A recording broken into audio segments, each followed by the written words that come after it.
Hello everyone. So I'm updating you on the renovations on my condo. So it's coming together pretty well. Um yeah, and I'm doing the finishing touches now. Like I did all the big ticket items. And so you can see that the lights are up. So finally, pretty much when I set out to do this in June and to describe to you what I was going to do. Now I'm no longer doing the windows, probably not until I get a tenant. I mean, after the first tenant comes by, because they're quite expensive. And if I do get it, then I'll just pay the materials cost. And interestingly enough, I did see one of the tenants down the street was replacing one of his old windows from probably 30-40 years ago, just like what I need to do. And I saw him using the saw to cut it out from the edge, and it seems like it's really that simple. It doesn't really require much. And then you may have to drill some pilot holes for to fasten screws to the side of the studs. You might even have to put in your own sistered studs, but it's all pretty much similar stuff I'm doing for everything else. So I think looking back, that's probably, and then you just need to put in some insulation, rigid insulation that you get like $2 in a can. I forgot what the brand is called, or Great Stuff is what it's called. But just so that it has some insulation where you would fill gaps or whatever.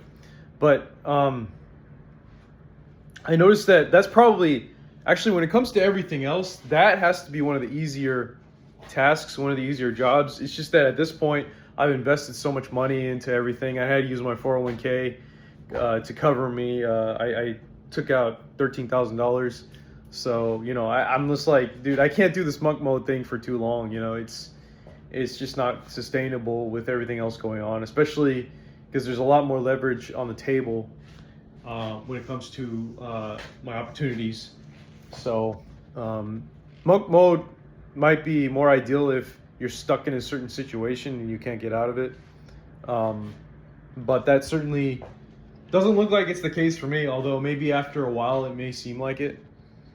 And it did seem like it, but I don't think that's going to be the case. It's just all in my head. So I just decided to do that.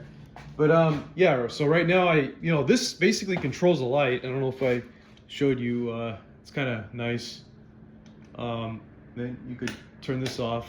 Now there is an issue with this. I think one of the wires got loose because it's supposed to jump the electricity all the way to the outlet, which then goes to the switch. So the switch for the hallway light doesn't really work right now because when I put this in, it probably loosened it up. But it's all good. Obviously, I still got to fill these holes in. That's another task, probably for tomorrow. But and then as you can see, I started to cut the quartz countertop backsplash.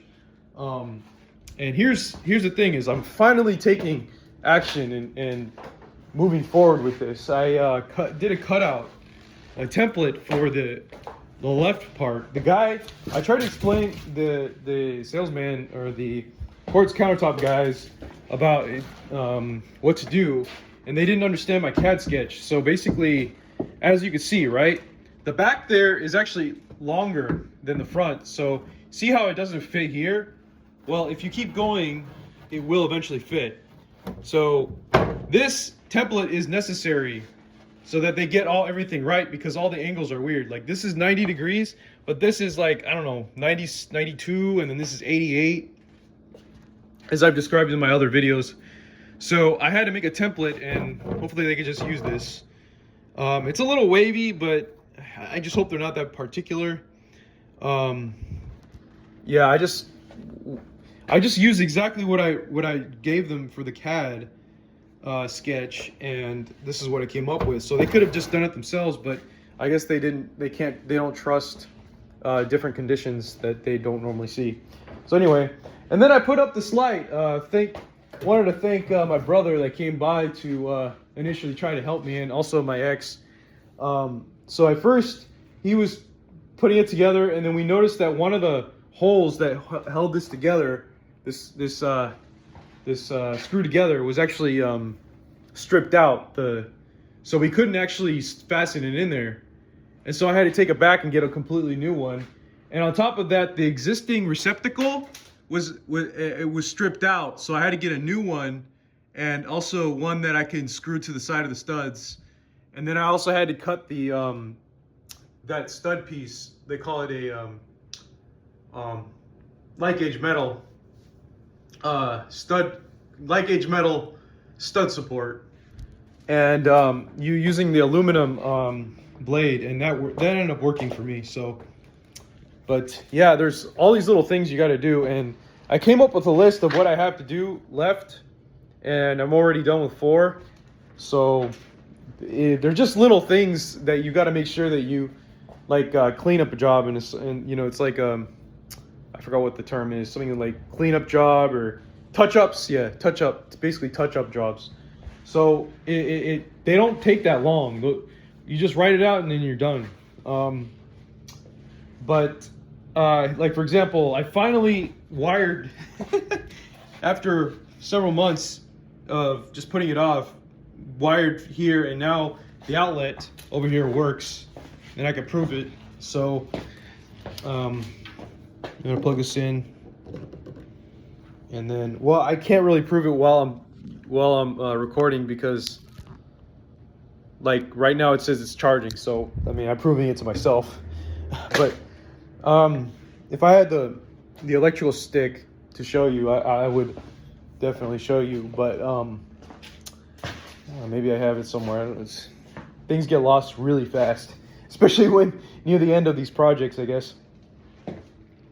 But yeah, it's and then, so as you can see, I'm temporarily putting this in. This is temporarily supporting it right here. This is the backsplash, and I didn't do this part yet. It's funny because it actually fell and it actually chipped on the side, but you can get a kit to fix that. I cut it obviously, but I'm doing this one first, and then I'm gonna glue that one tomorrow. So I'm using the wall as like a temporary support because it was coming out. So I'm basically saving $300 just off rip with doing that. And then yeah, we won't go there, but anyway, yeah, so it's coming together, and we're almost at the stretch, the end line. And here's something else, end of the line, or end of the race, or whatever. Oh yeah, then obviously I don't know if I showed you, but I put these panels in because that was part of the renovation as well. So yeah, I just had to use a 1.5 inch long brad nails to just fasten it throughout, and it's not falling apart. So it was like a good job as far as I'm concerned. You don't even see the fasteners there, but I'm glad it's covering the side of the panel, so it kind of gives it a nice touch. And then yeah, I mean, I finally did that. So, and then here's some other things I want to put in there. I want to put this Preston like a holding bar for towels. Maybe you could put like Hawaiian style or something, just for style. I know that my dad has has a bar like that in one of his you know, in his and this has been the case throughout my whole family on his side, where they'll put this kind of thing there. If they see it, they'll use it as a way of decoration towels. So you put it there as like a sort of decoration. And it's funny because the only people that I know that do that are people like my dad, or is my dad's side of the family. And it's funny because I think it's just something that's like a traditional thing from his side, that's just kind of unconscious. They don't think about it. And but I also think, generally speaking, it's just something you want to do if you care that much about selling your house, pretty much, or making it nice, you know, and you're serious about that. So I'm probably gonna do the same thing. I don't know what kind of towels are gonna be decorative enough. I don't know how that works, but I remember he put like these towels there, and then he'll put like a ribbon there. I don't even know how that works 100%. I just remember seeing it, thinking like, don't touch that. It's whatever you do, whenever you wash your hands, whatever you do not use that to dry your hands with. So I'm probably gonna do the same thing, just decorative purposes. And then I got this Target bar, and I know everybody's gonna be like, well, why are you buying that? But actually, I think it makes a big difference. When you have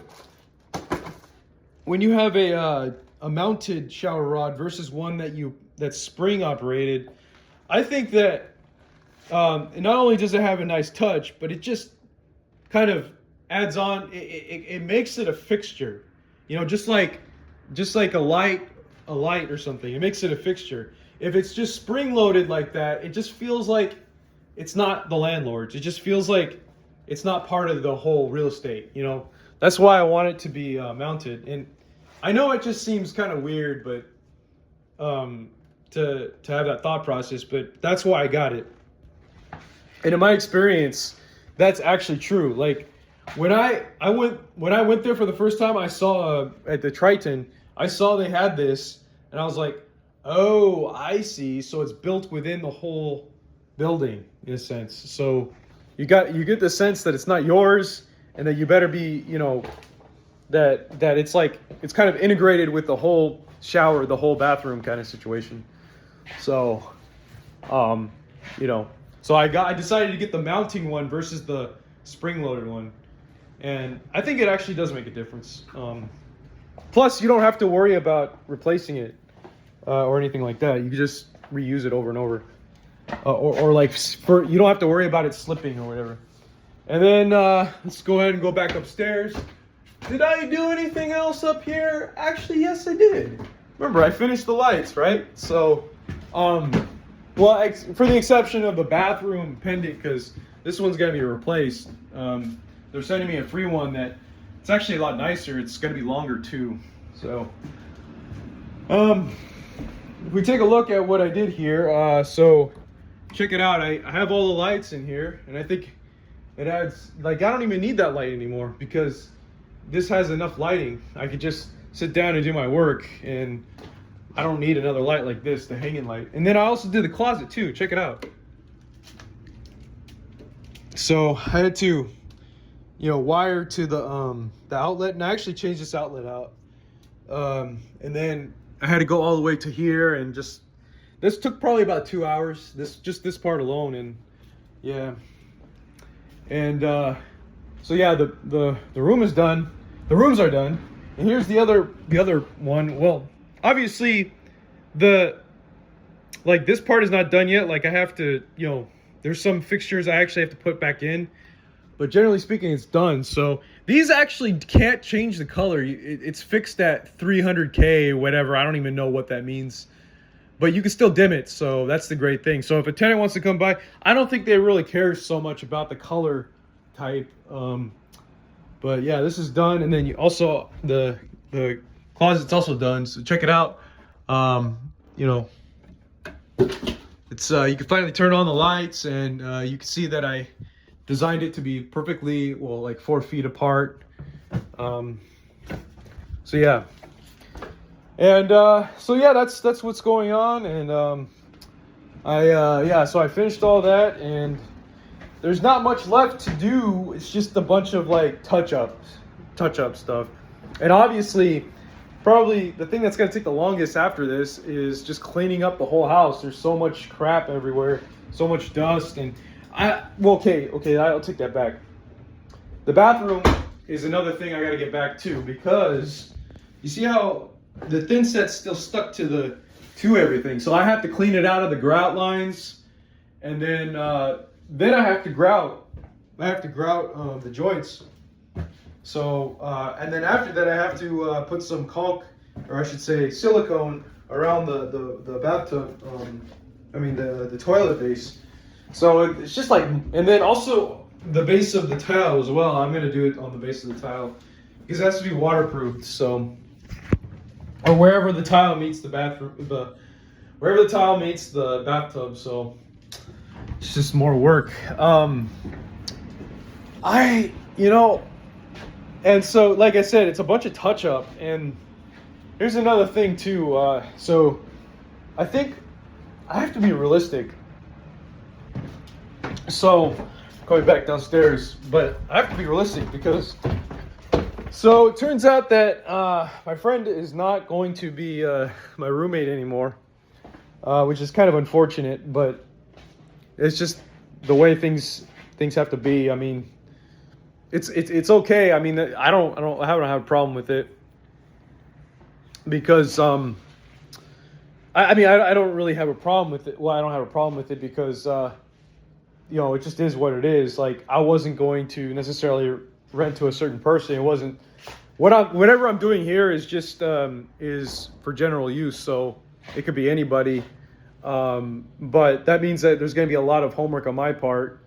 So even though I'm going to have this 4-day vacation and I could basically, and then I'm going to have another 3 days to end the year off. Generally speaking, a lot of things are going to have to be based off of kind of like sitting down and going through creating a really solid lease agreement and seeking out tenants and stuff like that. So, and I don't know what else.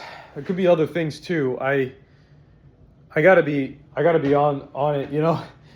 But basically, once I clean up and just like, you know, just get everything going, like situated, I'm gonna, you know, or you know, once I do basically everything on this list, and yeah, just maybe, I mean, there's a few things that are not on this list. For example, like caulking certain areas. Like I would want to caulk this area, and then also I would want to paint and do some drywall leveling out on this area because it doesn't fully cover it. So I have to be somewhat realistic because if this just keeps dragging on, it's just not going to be a good time. So I think that like at a certain point, and also I would want to caulk the crown molding because I don't want bugs to get through like the top and all that. But I have to be realistic because after I do that list, it's like most of it's already done, and tenants shouldn't be having an issue with these little small things like that. Like it might be exposed a little bit, may look a little ugly, but 98% of it's done and covered.